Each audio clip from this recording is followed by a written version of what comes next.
What's going on, guys, and welcome to episode 442 of #AskGSM here today for Wednesday, May 18th, 2022. I am Graham GSM Matthews. Hope you guys are doing well and having a great week so far. It has been a bit of an uneventful week. I mean, not a lot of news. I mean, really nothing I can think of, right? In the last 7 days since I reported back last year on this show, doesn't really feel like a lot has happened, so we don't have a lot of questions. I kid. We got a lot to talk about here today, from the Sasha Banks and Naomi stuff. I think I got asked more about that than literally anything else, not just today, but like usually when we have like a hot story, not a hot story, but like a big story like that, I sound like a fucking journalist talking about, oh, hot story, right? Hot off the press. You know, usually whenever we have a big story like what happened with Sasha and Naomi on Raw this week or behind the scenes at Raw, one or two people will ask about it, and I'll go on a tangent about it here on the show, but only a few people will ask about it. I got at least 4 or 5, 6 questions maybe, and I'll sum them all into one as far as my thoughts on it. That's usually the extent of how many questions I get about a certain topic is like 1 or 2. A lot of you guys asked about it this week, which obviously goes to show how big of a story it truly is, and it's going to be one of the bigger stories of the year, especially depending on how it plays out. And that's not to mention all the MJF stuff going on right now with the contract status of AEW, and could he be WWE bound when his contract expires in a couple of years? The kotabushi stuff we'll get into at the end here today as well. So it has been the exact opposite of an uneventful week. And we'll get into all of it here today on the show. If you want to send in a question to the show, you can do so by tweeting me on the Twitter machine at WrestleRant with the hashtag AskGSM. Find me on Facebook as well, facebook.com/Graham.gsm.Matthews. Drop a comment on the post that I usually put up on Tuesday nights, if not on the wall itself. And last but certainly not least, drop your question down below in the comment section of this very video. I'll include your question in next week's edition.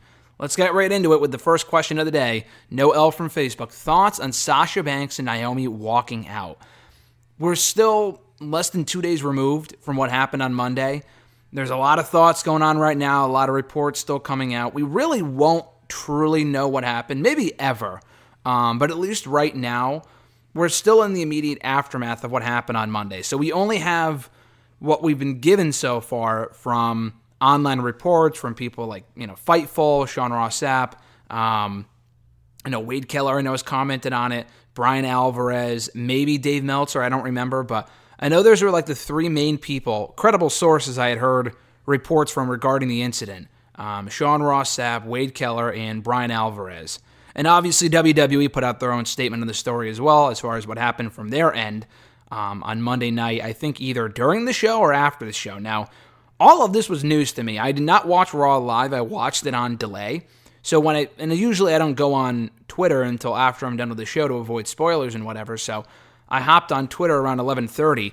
And could you imagine the shitstorm on my timeline when I found out about the whole Sasha and Naomi thing? Now, I did think it was weird that halfway through the show, and I knew that there was a Becky Adam Pearce segment, but I didn't know that Sasha, that they had said on screen. I didn't catch what Becky said in her segment with Adam Pearce, and I didn't catch what Corey Graves said while they were promoting the new main event. Usually I don't really listen to that sort of shit, especially if I'm watching on delay. I'm always just kind of skipping through shit, so I did see the graphic when the show opened for the main event, and then I noticed it was changed, and I was wondering why. Obviously, this would explain why. To answer the top question, as far as how, what everyone's asking right now, I know I saw, Jimmy Smith, the lead Raw commentator, comment on this, asking, oh, is it a work? Kind of reassuring people, it's not a fucking work. And that would be my answer to you as well. I don't know anything for 100%. I don't work there. Even the people who work there probably don't know. And I could be made to look like a fool in a week from now, a couple days from now, it comes out this is all just one giant ruse, one giant storyline. But especially with the way that it's made mainstream headlines with various websites reporting on it, E! News, all these other mainstream websites reporting on the whole Sasha and Naomi thing. Yeah, they're reporting on it because WWE put a fucking statement out about it, and WWE very well may have sent a statement to those websites. I don't think I got a statement personally. I get a lot of their PR stuff. I don't think I got that.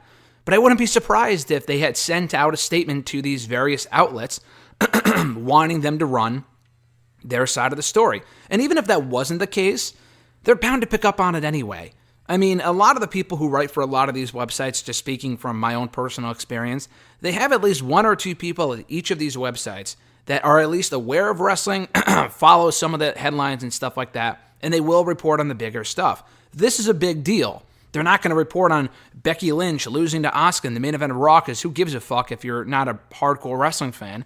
But this is a big story that might be, that might catch the attention of someone who hasn't watched wrestling in a long time, or may know Sasha from Star Wars or whatever. So it is a pretty big story in the grand scheme of things, regardless of how it's resolved. The fact that a talent walked out of Raw without reporting, without appearing on the show, and with it playing out the way that it did, regardless of whose side of the story you believe, is a very uncommon thing. I mean, the only other people I can remember doing that in recent memory, and there might have been other instances, but I remember obviously CM Punk had done that in early 2014. And, he had his reasons as far as the health stuff goes. I would still never condone walking out of the show, unless there was other stuff at play here, like they were being, and I'm going to say a lot of the same stuff here as far as I might repeat myself, so I apologize. Unless they were being personally attacked as far as like names being called, and I know there was one report that came out, and I mentioned the other credible sources, but it sounds like these people are credible sources too. The gentleman, I say gentleman because I think there was more than one person that had tweeted out their side of the story, but at least one or two people that were friends or are friends with Naomi that shared their side of the story from what they understand. And one of those sides of the story had indicated that they were called, or that was said they had attitude issues. They were being a diva, or maybe that was the talent calling her. That I think Alvarez commented on that yesterday, saying that there was literally no one backstage that had Sasha's back on this, and that Sasha's more to blame than Naomi. And I do think Naomi, I feel like she definitely is creatively frustrated. I wouldn't be surprised. She's been with this fucking company for a decade. They had her sitting on the sidelines doing nothing for a good stretch of time at one point. Even when she was clear to compete, they've done a lot of nothing with that woman in the last couple of years. And the Sonya feud exceeded expectations, which was good, and it gave her something to do. At the same time, though, Naomi really, before recently, should have been doing more than she was. And that Sonya feud was, it was wrapped up at a time where she could have had a big WrestleMania match with Sonya, and they ended up competing for the tag titles instead, which isn't nothing, although those tag titles mean nothing, personally. I'll get to that later, but at least they had their Mania moment for whatever the fuck that's worth, and they were on the card. But really, realistically, we should have gotten Naomi and Sonya at WrestleMania, and we should have gotten Sasha Banks and Charlotte Flair. I mean, Ronda Rousey, I know that was the bigger match, and they went with that feud instead. And you also really couldn't do... Rhonda and Becky was an option. I know we spoke about this when Rhonda first came back, that you should do Charlotte and... I guess Bianca and Charlotte was an idea as well, but...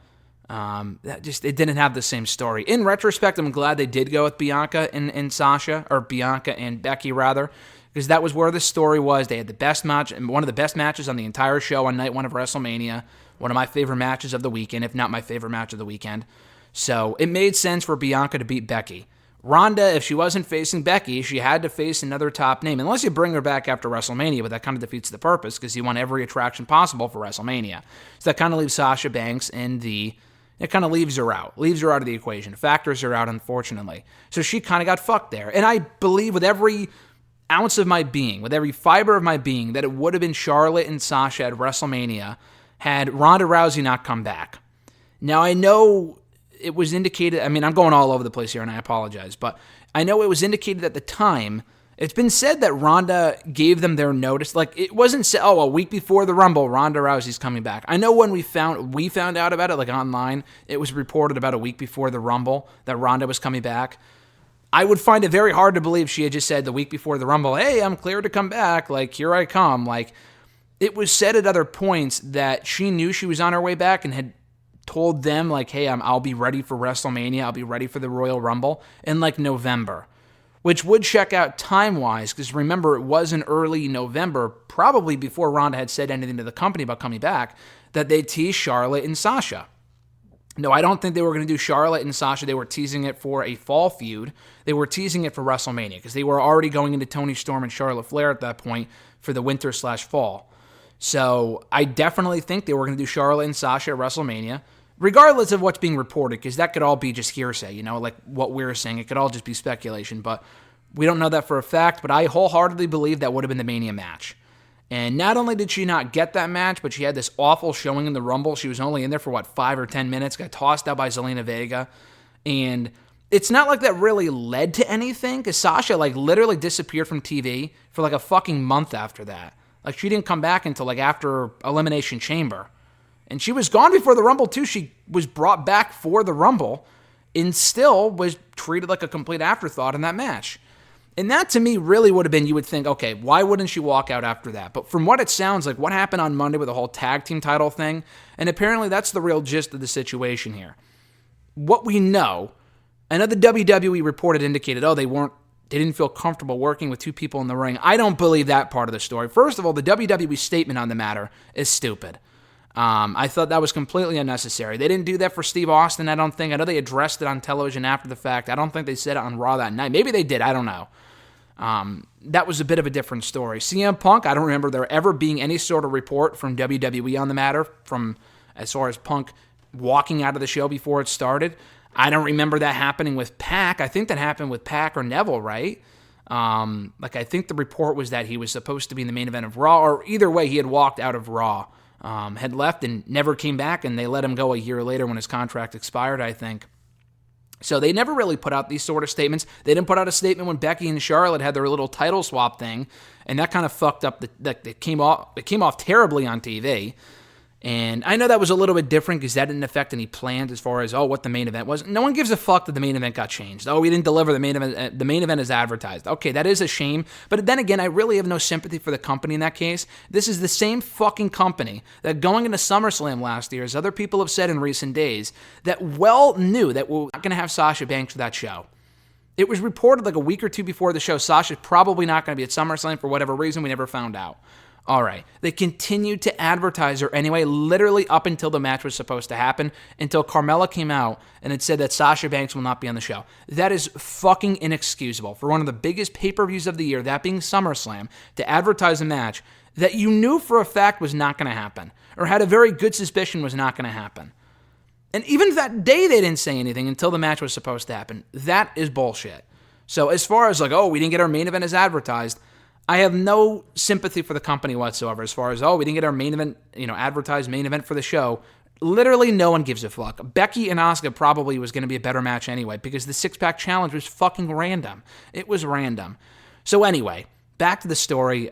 It sounds like they were going to be in the match and Naomi was going to go over face Bianca at the pay-per-view, which, it sounds like that would have led into Sasha, Naomi versus Doudrop and Nikki at the subsequent pay-per-view, that being Money in the Bank. I guess they wanted to do a tag team title match on that show. Again, this is all pure speculation at this point. They didn't like what they were being given creatively on the show, and Sasha and Naomi walked out. I think Sasha's probably more creatively frustrated than Naomi, especially knowing that she doesn't need them. I'm not the biggest Sasha Banks fan in the world, but she is a tremendous talent, and she is a big star, and she doesn't need WWE.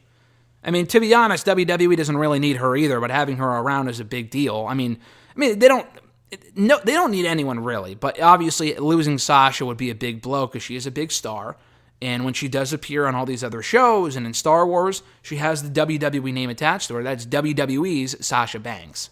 You know what I mean? So obviously, it's not going to kill the division to lose Sasha. The same way if they lost Charlotte Flair or any of these other women, it would be a big blow, but they could always recover in time. If they lost all four horsewomen at the same time, that would be an issue.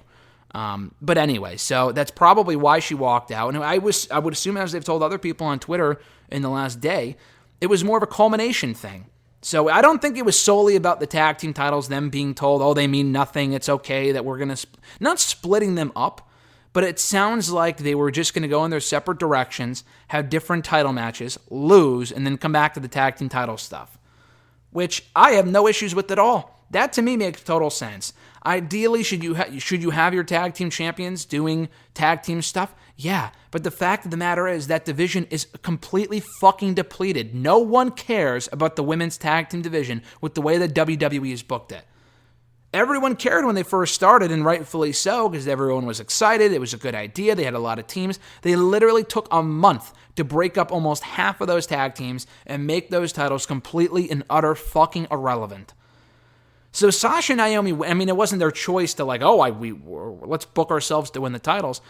They're probably thinking when they're handed those championships in Mania, when they win those titles, they're probably thinking, we'll be the exception, we'll make these important again. And to be honest, I feel like not that they're the most prestigious titles in the company at this point, but they've been some of the best tag team champions that those titles have had in a long time, because they've actually defended the fucking titles they've been on the show. Rhea and Nikki it felt like they were hardly on the show when they were champions. They hardly defended the fucking things. I mean, Carmella and Zelina, when they were champions, same exact thing. We never saw them defend the championships, and they never really appeared on SmackDown.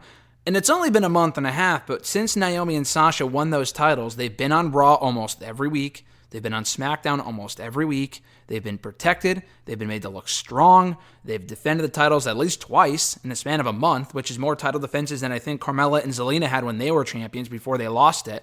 And they were champions for like 4 or 5 months, and they never had any fucking defenses. So they've actually been booked fairly well. They probably wanted the title defense on a pay-per-view. I had seen someone say that the only pay-per-view that the tag titles have been defended on in the last couple of years has been WrestleMania. If that is true, and it sounds like it's true, that is completely and utter fucking ridiculous, as I said earlier. I mean, come on. You might as well put the fucking titles in the trash. The same thing can be said for the Intercontinental title, and that's the same thing. That title means absolutely nothing at this point if they don't even bother to defend the thing on pay-per-view. And you can downplay pay-per-view all you want, but it's a big deal to have that championship, to have any title defended on a pay-per-view. To not even have it defended on your premium live events and your biggest shows of the year. And even the IC title wasn't defended at WrestleMania, so I feel like that title is even worse off, shockingly, at this point. But those women's tag team titles don't have the 50-year history that the Intercontinental title does, or the U.S. title, or whatever. They were only created a couple of years ago to kind of, seemingly as a publicity stunt, to kind of shut the women up, give them what they wanted, and then be careful what you wish for type of situation, because they've done nothing with those championships since then. Sasha and Bayley were actually a very good pair of tag team champions, not only in 2019, but in 2020 as well. When they won them in June, I think they lost them in August. They were more active with those titles than anyone else. But that was one pair of champions. Every other set of champions, aside from maybe Sasha and Naomi recently, I couldn't even tell you. The Iconics reign was probably the worst I've ever seen. They were barely on TV, and when they were, they almost always lost, and no one gave a fuck. That was inexcusable. So anyway, I'm not really sure what Sasha and Naomi expected as far as being the tag team champions. To walk out of a show over being told that the titles are meaningless, that to me is fucking dumb. I wouldn't condone them walking out specifically. I mean, Sasha has seemingly done this before. Not this exact thing. Someone had said, how often has it happened where someone has walked out more than once? I don't know if she had actually walked out of Raw 2 or 3 years ago. I might be wrong. I thought maybe she did walk out of Raw in 2019, the day after WrestleMania. I'm pretty sure she just told them, hey, I'm going home, but not like during the show. That was a bit of a different situation. This was like, hey, we're not happy with the creative. I think the last time she was just like, I'm exhausted, I'm burnt out, I got to go home. Maybe not the best case situation, but she was pretty seriously depressed at that point. Maybe she is now, who knows? I don't want to make any accusations, but this was a little bit different, where it was like a Steve Austin type thing where they weren't happy, or Sasha specifically, I would assume, wasn't happy with the creative, and then she went home. And I think Naomi just did it to show some solidarity for her friend, not stay when her friend left. You know what I mean? Like, I feel like that would have put her in a weird spot, so she left with her. I assume that was what happened, because, I don't know, it just doesn't really seem like something that Naomi would do. Sasha has done something along these lines before. And listen, as I've said elsewhere, Sasha is a big star. They don't treat her like a big star. They should treat her like a bigger star. The thing is, though, especially over something like this, and even if it is a culmination of a lot of different shit, I still would not say walk out of the show. I mean, if people are actually agreeing with the fact that, they were told those tag team titles are meaningless, you have every right to walk out. It's a joke. I mean, that's just ridiculous. If it was something else, again, if it was something personal that happened behind the scenes, where there were names called and it was much more serious than being told that they have attitude issues, and it got really nasty or something, then maybe I would understand it. And maybe that is what happened. Again, we don't know. We weren't there.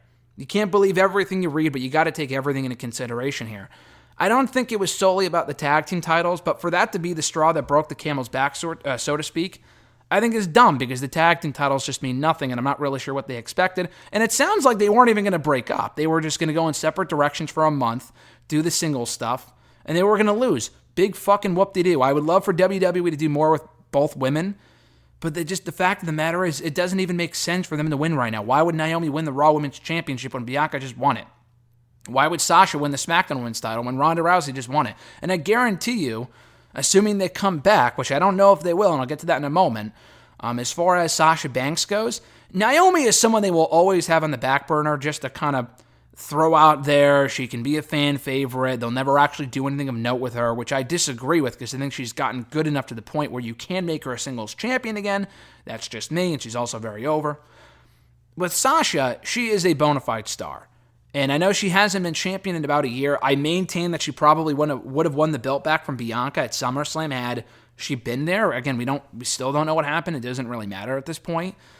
When this tag team title stuff ran its course, she would have been back on the show, and she would have won the title. I mean, there's no doubt about it to me in my mind whatsoever, especially since they need more women. They love the 4 horsewomen. I mean, Sasha was champion for a good period of time from late 2020 to early 2021. So, I mean, she definitely would have been champion again. It's not like they're completely devaluing her. And, I mean, she has definitely been toned down a lot from where she was even a year ago. And the fact that she wasn't on TV for a while in late 2021 or early 2022 made no sense to me at all. And again, if there was any time to walk out or whatever, be frustrated and not come back to work or whatever, to me, that would have been it. Like, you're changing my WrestleMania plans for some woman who just came back and all this other shit. I don't know if I would have condoned it then, but that to me would have made more sense. For this to be the point where they were like, oh, fuck it, we're leaving, even though they've been booked well lately. They're not at the top of the card, but they're on almost every show. They're defending the titles. They would have been in primetime spots on the pay-per-view coming up seemingly, at least with Naomi, reportedly. I don't know, man. It just, to me, the whole fucking thing is weird. It's very, very weird. The statement was unnecessary from WWE's part. It wasn't even worded well. The way they kind of wrote it just sounded like they were putting the story out. It sounded like a fucking boyfriend getting dumped and then putting out a story saying that he was the one that dumped her before she could say anything else about it publicly. That, to me, is what it read like. And it just didn't come across well at all. And everything else about, the whole situation I thought was stupid. The whole thing was fucking dumb. So, I don't know. We'll see how it plays out. I'm sure I will have more thoughts in days to come as we find out more about it. I can't say I sympathize for Sasha and Naomi, like this report about they have zero support backstage. I don't know if they have zero support, and there are people online supporting them, like tweeting their support using vague fucking details. No one will actually come out and say anything because they don't want to get fired. I mean, that's just what it is. That happens with any company. It is what it is. And that's understandable. But I just feel like, I don't know, with the whole situation, with this being like, we're going to show it, we're going to take a stand, and anyone thinking that the tag team titles would be taken more seriously coming out of this has got to be kidding themselves. Like, this is not going to make WWE turn around and think, oh man, we really got to start prioritizing the women's tag team titles, and even if they do, it'll last a month. They do not care about tag team wrestling. And anytime, I know they're going to unify the tag team titles seemingly on Friday, which I doubt is actually going to happen, but it always comes in peaks and valleys, at least with the men, the tag team wrestling in WWE.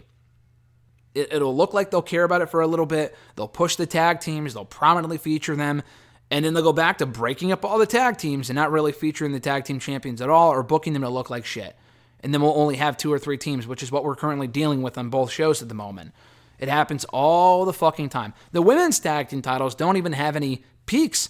It's all just valleys. They don't give a fuck about the women's tag team titles. The only real push those tag team titles have gotten, like I said earlier, was when Sasha and Bayley held them in early 2019 when they first created the titles, and then in the summer of 2020. That is it. That was literally the only times WWE has actually valued those championships.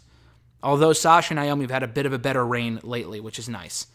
Other than that, they don't give a fuck about those titles. They have no fucking teams. There are no teams. They have 3 teams. 3. Maybe. If you even count Nikki and Doudrop, who aren't apparently even a full-time team yet. They were going to be, but even if you count them, that's 3 fucking teams. That's nothing, dude. That is nothing.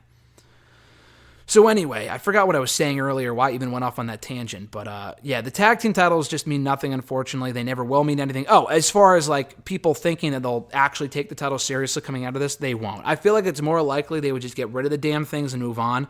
But as I told someone else, I don't even think that's going to happen. I feel like, and I've always thought about this, I don't think WWE would ever get rid of the women's tag team titles. Same with NXT. They made a whole big deal about creating them. The NXT women's tag team titles are even more pointless. They have less teams. They've never really been defended as far as anything important, presented as anything important on that show aside from just being props.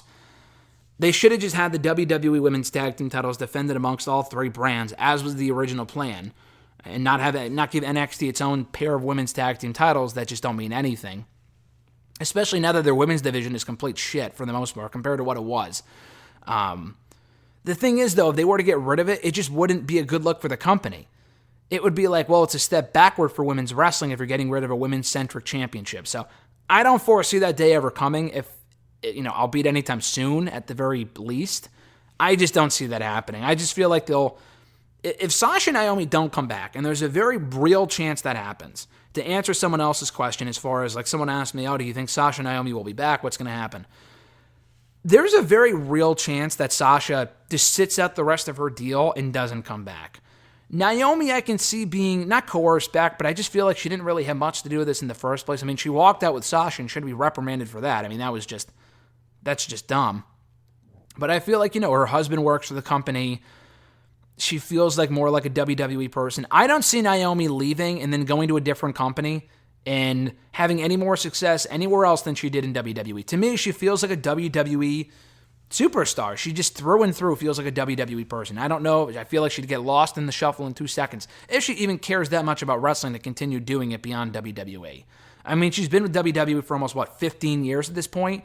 I don't think she's going anywhere else.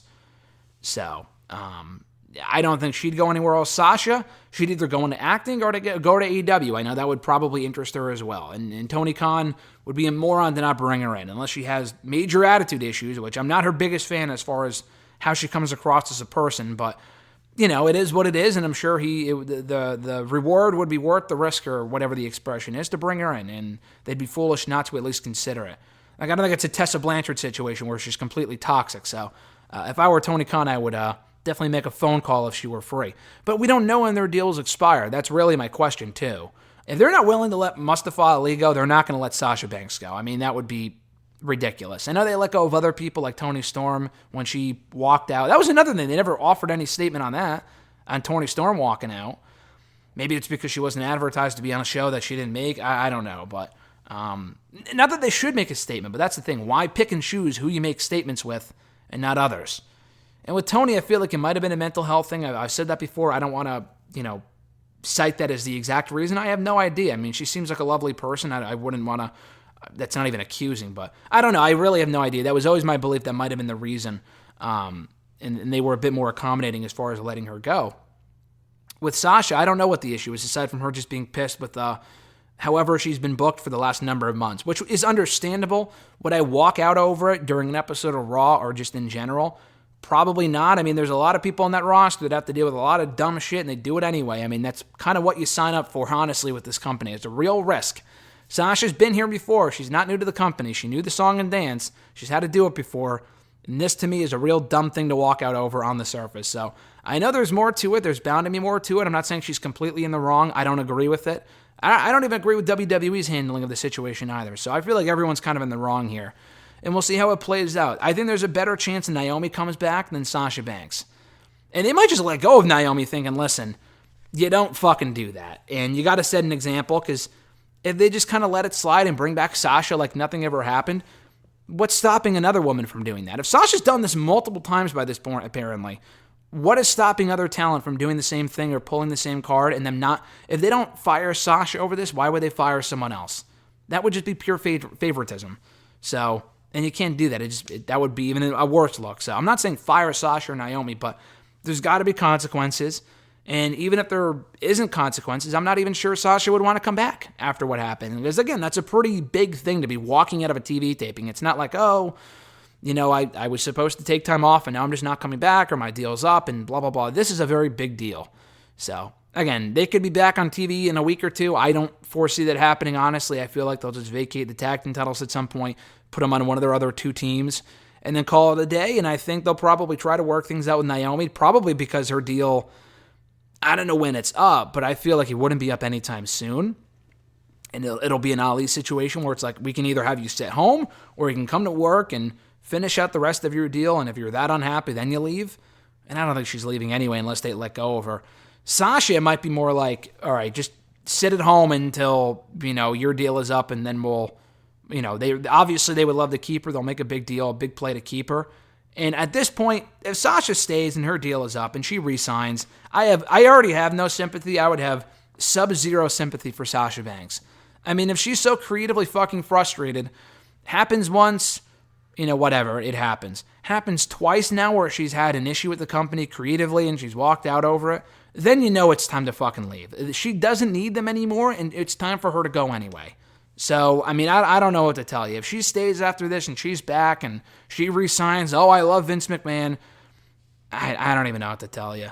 I honestly, if that were to happen, I think that's completely ridiculous. And, I'm not saying WWE should keep her or let her go. I think it'd be stupid from a business standpoint to let her go because she is a big star. And they should make every play to keep her. But as far as she goes, if she's so upset creatively and if she doesn't always get her way, this is what's going to happen, that's not a good precedent to set. So we'll see how it plays out. Again, I don't know everything about the situation. You don't know everything about the situation. No one really does aside from those involved. And everyone's going to have their different side of the story. So I wanted to spend a good chunk of time here on the show to start off talking about that because that was obviously the biggest story of the week. And I know we're over a half an hour into this point, but it was a pretty big story. So, we'll talk more about it in the weeks to come. If there are more details that come out about it in the next day, we'll talk about it on WrestleRant Radio tomorrow. But it is a real shame what happened because I think both talents are great. I'm a big fan of both. I'm a big fan of Naomi. Sasha's great. She's a tremendous talent. I'm not her biggest fan personally, but she is a great talent in her own right. And it's a shame it had to come down to this. So, again, stay tuned on all the details. We'll talk more about it in the days to come. Noel's second question, what would be your top 3 what-ifs in WWE? There's so many. I could think of the top 3 I wrote down in no particular order. What if Bret Hart didn't retire? I would love to have seen him come back for more matches and work on a part-time basis with WWE. If he wasn't forced to retire in 2000, I would love to have seen what his involvement in the invasion would have looked like. I think that would have been cool. I would have loved to have seen what kind of matches he would have had with Kurt Angle and even Bryan Danielson if he was still wrestling by that point. That would have been cool. What if Eddie Guerrero didn't pass away? Would he have still stuck around? What if, would he have been a part-timer after that? Stuff. Kind of the same thing for Benoit, I guess, as well. If that whole incident didn't happen, how much longer would they have been with the company? Eddie was there in 2005. Benoit was there in 2007. So I feel like, and they were towards the older age at that point, but they probably still would have been there heading into 2008, 9, 10. So I'm very curious to see what role they would have had on the show at that point had what happened not happened. What if Cena turned heel in 2011? How much would that have affected business? Would they have immediately gone back to him being a babyface? How would that have affected the rest of the roster? Would it have made Punk the number 1 babyface? Would Punk have still left in early 2014? Maybe not in early 2014, but he probably still would have left at some point if he was the top guy and not, 1B behind John Cena. But I'm curious to see what WWE would have looked like if Cena ever turned heel like Roman did recently and really reinvented his career. Roman is just a natural heel. I don't know if I could say the same thing for Cena, but it would have been worth a shot.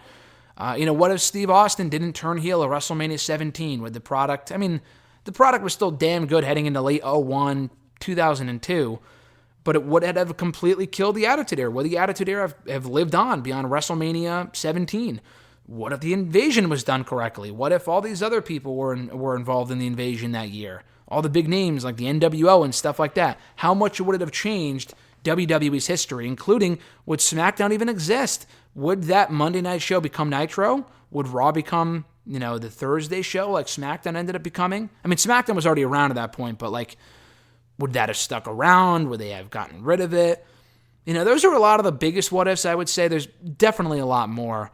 I always think, what if William Regal had not gotten suspended in 2008? That's always been one of my biggest what-ifs as a fan. As far as, if he wasn't suspended in 2008 for violating the wellness policy for 60 days he was suspended for, would he have won a world championship? That was always my question. There were always rumors that he would have been, and I don't know if he could ever confirm that because I'm not even sure if he would have been privy to that information. The writers would probably know better than he would from that point in time as far as whether Regal would have been world champion or not. I would assume not, just because at that point Triple H was champion for almost the entire year. I don't think he would have beaten Triple H for the title, and Triple H headed to SmackDown anyway.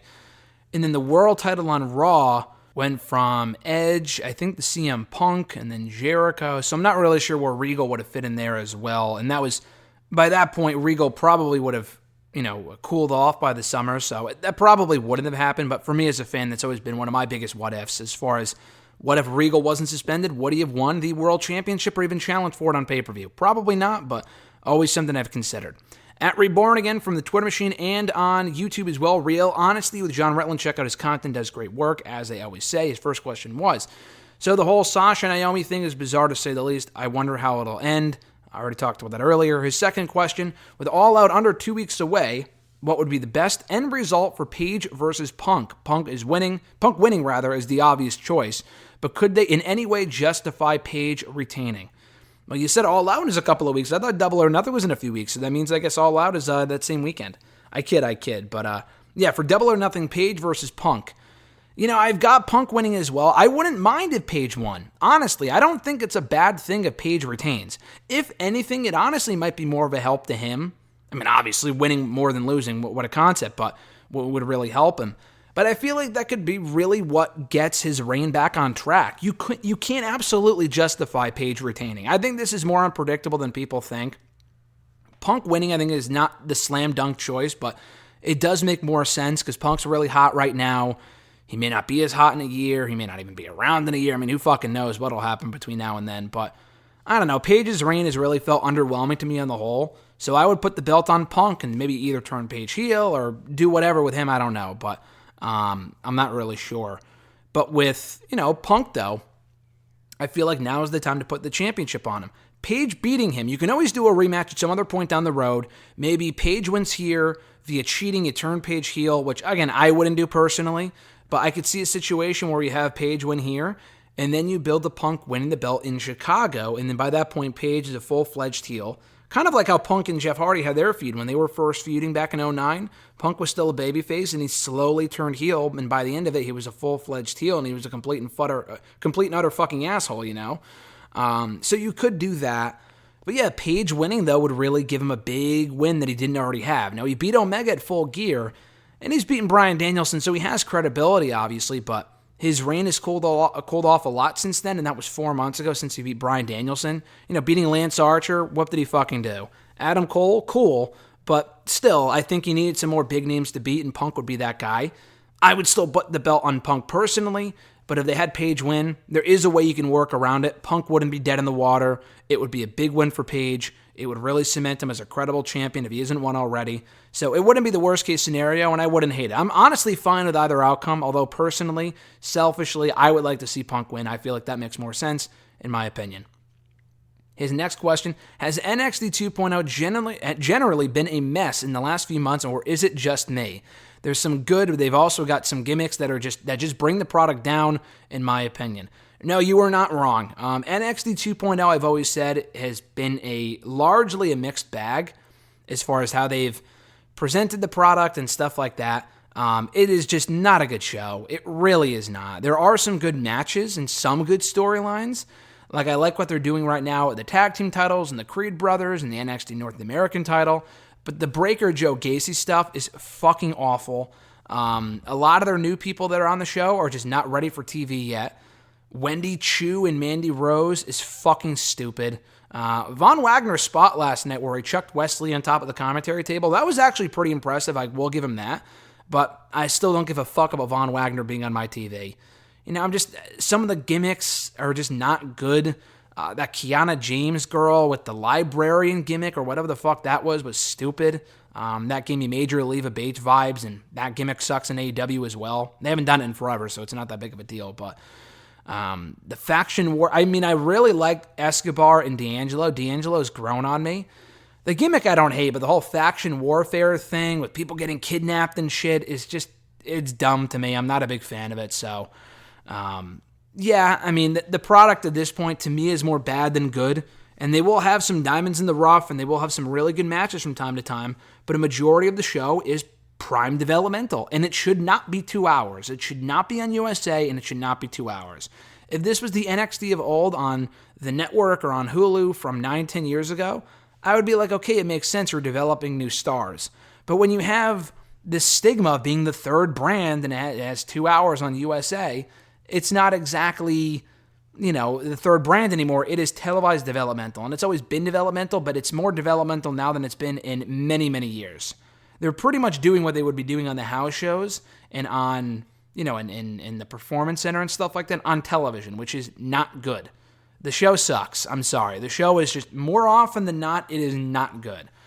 The good can be great, but the bad is just so bad to overcome sometimes.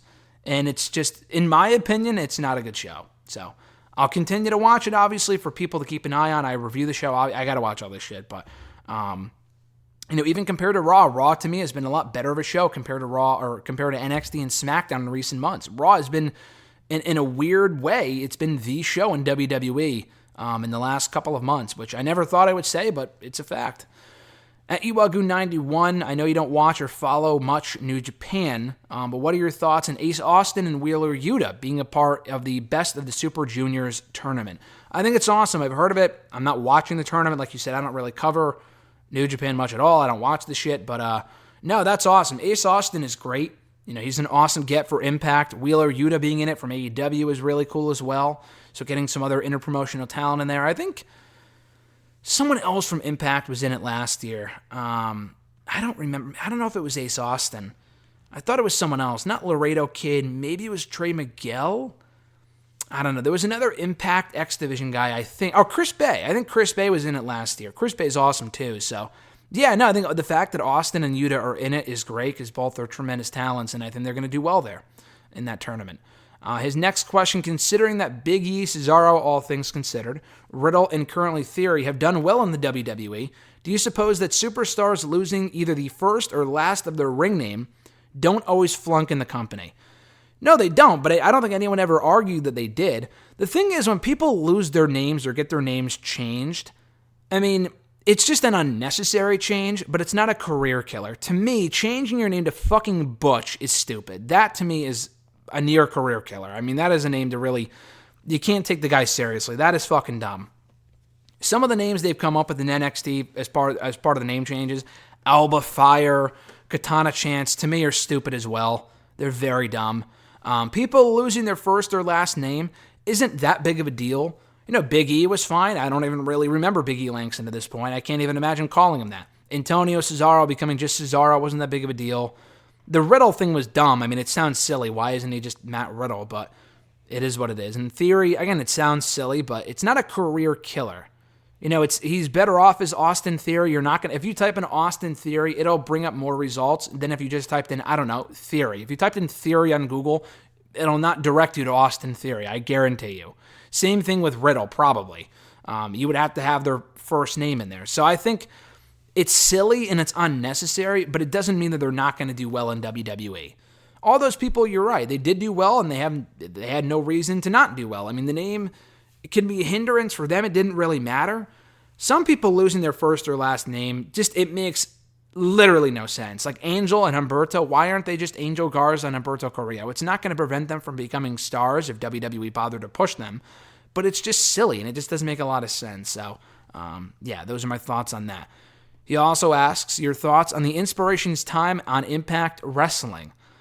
Blinking, you missed it. They were there for, 6 months? I thought they were a great get for Impact. I said when they got cut from WWE, they should go to Impact because their Knockouts Tag Team division would really benefit from having them, and I thought that was the best use for them. The thing is that in Impact, they didn't really do a whole lot before they got canned because they got sick at one point, and their rivals, Tennille Dashwood and Madison Rayne, also got sick because they didn't really have much of a chance to do anything because of COVID and stuff like that. So they came in, they won the tag titles in their very first match with Decay. So they were champions for a couple of months. And then they lost the titles in early 2022 to The Influence, Tennille Dashwood and Madison Rayne. And the feud the feud was fine, but it never really had a chance to get going because, again, COVID and stuff like that. So they had a decent run there. At least they can say they were the Impact Tag Team Champions for whatever that's worth. It wasn't bad. The matches weren't, amazing at all, but they've never really been known for their in-ring work. They've always kind of been known for their segments and comedy and character stuff, and I thought they did well in that regard in Impact.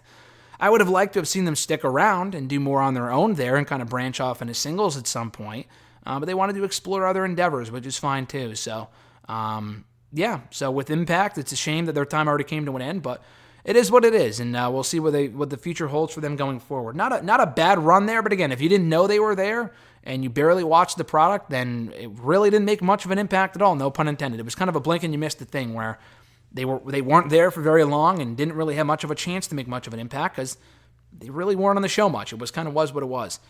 Noob_N_Co in 1991. What are your thoughts on the whole Sasha Banks and Naomi thing? I think it's real, blah, blah, blah. Yeah, it's not a fucking work, so that answers that question. But I already talked about the Sasha and Naomi stuff at the start of the show here for well over 30 minutes. Their second question, thoughts on the SheHulk trailer that came out today, or yesterday at this point. Will we see some familiar faces as well as some new characters, and what will Bruce Banner/Hulk's role in the series be? Yeah, so I saw the trailer. It was fine. I'm sure the show will be good. All the shows so far have been good. It didn't get me super excited, but that's just because I don't really know a lot about SheHulk. I don't know much about the actress, so I can't really say much about it.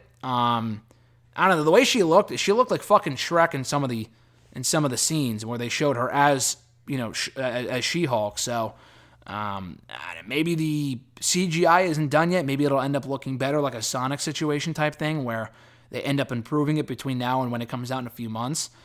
The actual content of the show, it looks fine. It might be one of the better shows. It might be one of the weaker shows. I thought Moon Knight, honestly, was one of the weaker shows they've done. I enjoyed it. We did a whole review of Moon Knight here on the channel last Friday, so check that out when you get a chance. But the thing with Moon Knight is it just wasn't one of my favorite shows. I thought it was fine, and it was an enjoyable show, but it was, I don't know, I enjoyed some of the other shows a little bit more. And maybe that'll be the case with this show. I'm going to be watching it, obviously, every week, but we'll see how it pans out. As far as characters on the show, I know we saw Abomination in the trailer. I read a report yesterday indicating that I think Wong is confirmed from Doctor Strange, obviously. Wong will be in the show, which is awesome. And, yeah, so I'm not really sure who else could be in it. I've seen some other rumors and whatever, but we'll see. And, yeah, as far as Hulk's role on the show, I'm not really sure. I don't think he's going to be in one episode and then disappear. I would find it hard to believe they would put him in the promo material as much as they have, only to put him in one episode. I feel like if you have Mark Ruffalo, you put him in the entire show. Maybe not as big of a star on the show as She-Hulk. It's not about the two of them. It's more about her than it is him. But I feel like he'll have a recurring role on the show throughout the 6 to 9 episodes that it runs for. So we'll see how it pans out. I'm looking forward to watching when it comes out in a few months. His next question, with only two title matches announced for Slammiversary next month, what matches would you want to see happen at the show? A Knockouts Tag Team title match, some matches hopefully involving Mickie James and Taya Valkyrie, and a match involving Honor No More. I don't know what Honor No More do. I know they were going to do Eddie Edwards and Jonathan Gresham at Rebellion, and then Jonathan Gresham couldn't make the show. So maybe they save it for that pay-per-view. Probably not, because I've heard nothing about that since then. So I don't know when we're going to get that match. But I would do that there if that was possible. For the rest of them, I don't know. Maybe put them in a tag team title match or something. I feel like we've already seen them in enough multi-man tag team matches lately to do another one at Slammiversary, unless it was against, like, Impact Originals. I don't see that happening, but that's an idea. I don't know what you do with Taya. Taya may not even be on the show. Mickie James isn't on the show. I don't know why. I don't know where she is right now. I know she did some NWA stuff. Maybe she's done an Impact. I don't know. They never really made that clear, so I'm not sure. And she never really wrapped up her feud with Chelsea Green, unless they resume that in the NWA. I don't know. Knockouts Tag Team title match. Maybe. I know they just beat Alicia Edwards and Giselle Shaw, whatever her name is, on Impact last week to retain the titles. The Influence did. So, was it the Influence? Yeah, I get them and the Inspiration mixed up. But yeah, the Influence, maybe you run that back. Not that I really care, but that's an idea as well. I assume we get Moose and Sami Callihan on the show. That hasn't been officially announced yet, but I assume we get that match. And maybe W. Morrissey and what's his name? Fucking Steve Maclin. Because Steve Maclin eliminated him last week from the Gauntlet for the Gold Battle Royal or whatever it was. And they kind of had a brief stare down afterwards. So unless there's history there that I'm not aware of, I would think they did that to set the stage for whatever they're going to do at Slammiversary with each other. Which I'm fine with as well, because I think Morrissey's a babyface now anyway, officially. So, yeah, there's a couple of matches more they can add. They're going to add a whole bunch more matches, but those are some of my match card, expectations as of right now. At Kyle Rochelle, 19, he just asked about Sasha and Naomi. Are they going to leave WWE? Real quickly, no, I think Sasha's going to leave WWE. I don't think Naomi will. I could be wrong on that. Maybe it'll be the other way around. Who knows? I do think Sasha will leave when her contract is up, if not leave before then, if they can work something out, which I don't think they will, because they'd be dumb to kind of just let her go out of the blue. Not that they should sit her home. They should try to work something out where she comes back to TV. But, I mean, depending on how much time is left on her deal, to keep her under contract but do nothing with her for 2 years is ridiculous. So, I don't know. We'll see what happens. But yeah, no, I don't know if Naomi's going to leave, but Sasha I'm not as sure about. At Mike Ponek, I believe is how you pronounce your last name, P-O-N-E-C. I apologize if I mispronounced that, but your question was, now that Cody Rhodes has successfully returned to WWE, do you think he could help WWE and CM Punk mend fences? No, I don't think so. I don't really think the Cody Rhodes thing will have a lot to do with that. Not to say CM Punk will never come back. There's a very good chance it happens, and I've always said for years, Punk will be back in WWE, even if it's for a Hall of Fame induction and not necessarily for one last run. I think the days of that happening are probably over. Punk's already in his 40s, I think. I don't see him coming back for a full-on run in WWE when he's in his late 40s. I just don't see that happening. But I could see him coming back for a Hall of Fame induction.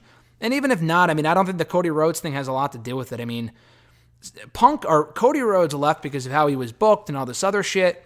It didn't really sound like he had any personal issues with people backstage, whereas Punk does.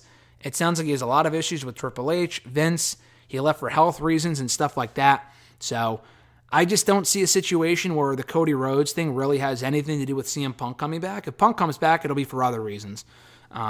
Cody Rhodes coming to WWE is more important in bringing in AEW people, because it shows if they're willing to push an AEW person, even though we did have previous history in WWE, then that could bode well for someone like an MJF or a Wardlow or whoever else might come over to WWE in the years to come. And it's inevitable they do. It really is. No, I don't even know if Cody and Punk are all that close. I know there was that whole thing where Cody had texted Punk and Punk didn't like that. I think Punk might be closer with the Bucks than he is with Cody or anyone else in that elite faction there. I might be wrong on that, but I've never gotten the sense that Cody and Punk are overly close. They might like each other, but I've never really seen them go back and forth as far as like, hey, we're best friends or whatever. But again, I could be wrong on that. At Richie Rich 93, my buddy Rich, Richie obviously, Richie's awesome. His question was, Richie Rich 93 _ to be exact. His question was, with Seth Rollins constantly churning out classic matches and stellar character work in his feuds, do you think he's due for another title run for his efforts? Or is it difficult to crown a new champion at the moment, given WWE's current state of affairs with Roman Reigns? Great question. I do think Rollins is due and will get another world title run. I definitely do. It's more a matter of when than if, for sure. I don't think it'll happen anytime soon. The funny thing is that I would love to say, oh, I want to see another babyface world title run from him. Because it's bound that he goes back to being a babyface. People are already cheering him anyway. The heel stuff is kind of not wearing thin, but it feels like they're headed in the direction of turning him back into a babyface, and that's fine. The funny thing is that the last time he was world champion was when he was a babyface. So, like, he hasn't had a heel world title run. I mean, he won the title as a heel in 2016 for 5 minutes. Before that, you would have to go back to 2015. We haven't had a Rollins heel run. I just don't feel like his current character is befitting of a world title run is the thing. I've enjoyed the character. Some people don't, and I get it. They just find it incredibly annoying. But his matches and storylines have spoken for themselves as far as the matches he's had with Cody and with Roman and with Edge last year. He's absolutely done some of the best work of his career in the last year alone, especially from an in-ring standpoint, and he should be world champion again. The Roman Reigns stuff really throws a wrench into things where we only have one world title right now, and I don't think Rollins should be the one to beat Roman. I know Roman didn't beat him clean at Royal Rumble, but I would go back to that, but I wouldn't have Rollins beat Roman. The whole story was that Roman could never beat Rollins. So to have Rollins be the one to take the belt from Roman doesn't make a whole lot of sense to me. I wouldn't do that anyway, so. Rollins should be champion again. I just don't know if it'll be this year. It could be next year. It sounds like he's a lifer there, so he will be world champion again. I just don't think it'll be anytime soon. But yeah, I would use that as, not an excuse, but it is definitely a reward for him being, a champion. And also another thing too, when he won the world title in 2019, that was also years in between reigns. So it's not like he's constantly champion like someone like a Roman Reigns is. When Rollins won the Universal title in 2019, he hadn't had a real run as world champion since 2015. I mean, again, he was champion in 2016 for 5 minutes, if that, so that doesn't really count. It was years in between reigns. we're still only 3 years removed from 2019. So I would say by 2023, he will be world champion again. And by that point, if I had to take a guess, it will be as a babyface. And he deserves it, because Rollins as world champion can be great. His 2019 runs were kind of marred by bad booking and weird stuff that he was saying in interviews at that point that really turned people against him. So we'll see how it works out. But he will be world champion again, undoubtedly. And deservedly so as well. Last two questions come from @E13A from Twitter. The first one being, have you heard about Kotabushi's recent Twitter rants about the exposing of the cheaters, goon, and sexually harassing bosses in New Japan Pro Wrestling?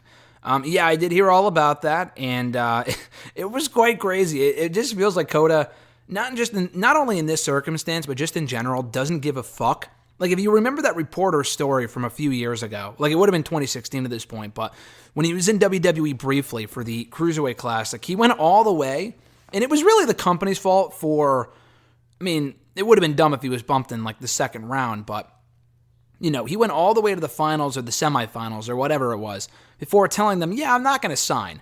It's really the company's fault for not letting them know ahead of time, like, hey, do you intend to sign? Unless he said maybe or like, yeah, and then he pulled out at the last second and said no. It was really WWE's fault for not signing him earlier and having him go all that way in the tournament only for him not to, sign, and that's why he wasn't in the finals.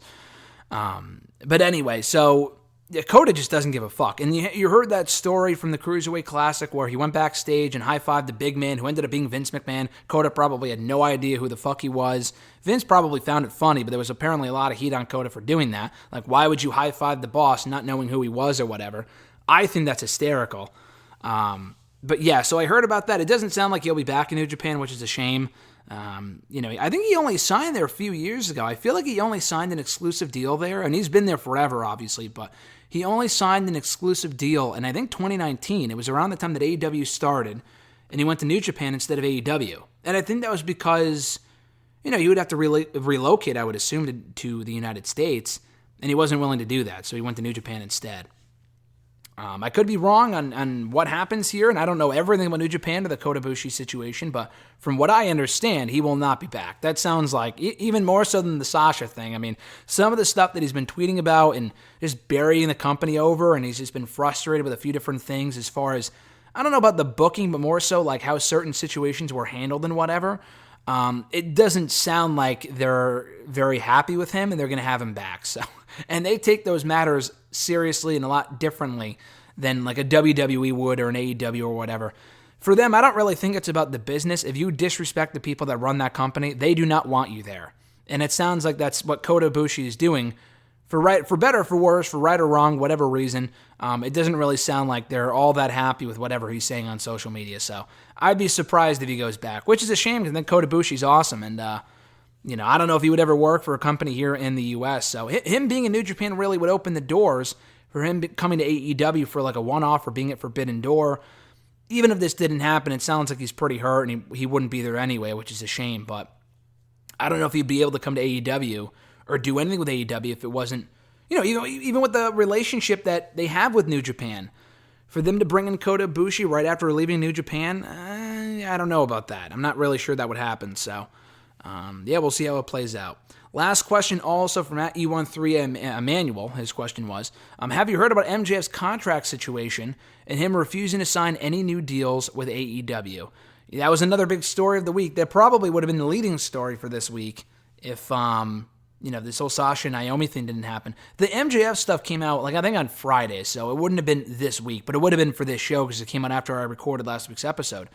But anyway, so yeah, the general gist, I would assume, of what happened was that with MJF, he's pissed that he's still on his original deal, or frustrated, whatever, that he's still under his original deal with the company from 3 years ago. And they signed him as a relative nobody. His deal was obviously, I would assume, not for a lot of money, but he's become a much bigger star since then, and he doesn't like the fact that he's being outpaid by probably anyone else coming into the company in the last, couple of years. That is totally understandable. So Tony Khan, it seems like, was willing to offer him a new deal, offer him more money, but to re-sign a new deal that wouldn't be up in 2024. It would be up in 2026 or, in 4 or 5 years or whatever. And he wasn't willing to do that.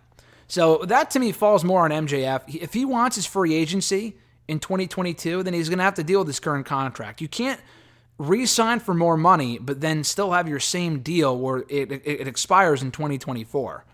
That just doesn't make any sense. That would be a bad business move on Tony Khan's part. So he'll either have to suck it up and suffer through the current deal, because he definitely wants to test the waters with WWE. You know that for a fact. So if that's the case, he's going to have to suck it up and just endure the current deal, and he probably will go to WWE. Honestly, there's a pretty big chance of that happening come 2024. If he's still as hot as he is now at that point, there's a good chance he'll go there. It sounds like he would want to work there anyway. I know he's almost always in character, but still, he just sounds like the type of person that grew up watching WWE. He's a fan of a lot of people there. It makes sense. He would be a watered-down version of himself. I don't think he gives a fuck. He would just make a lot of money. And I think they would treat him well. I don't know if he would be as big of a star in WWE as he has been so far in AEW, but, it's worth the shot. If it doesn't work out, maybe he can leave. He can work in an 18-month out clause, maybe. Who knows? But yeah, I would think that if he's not willing to re-sign for more money right now, then that's because he does want to test the waters with WWE. And if that's the case, then get the fuck over the fact that you're not, he is a bigger star, and Tony Khan was right to offer him a new deal.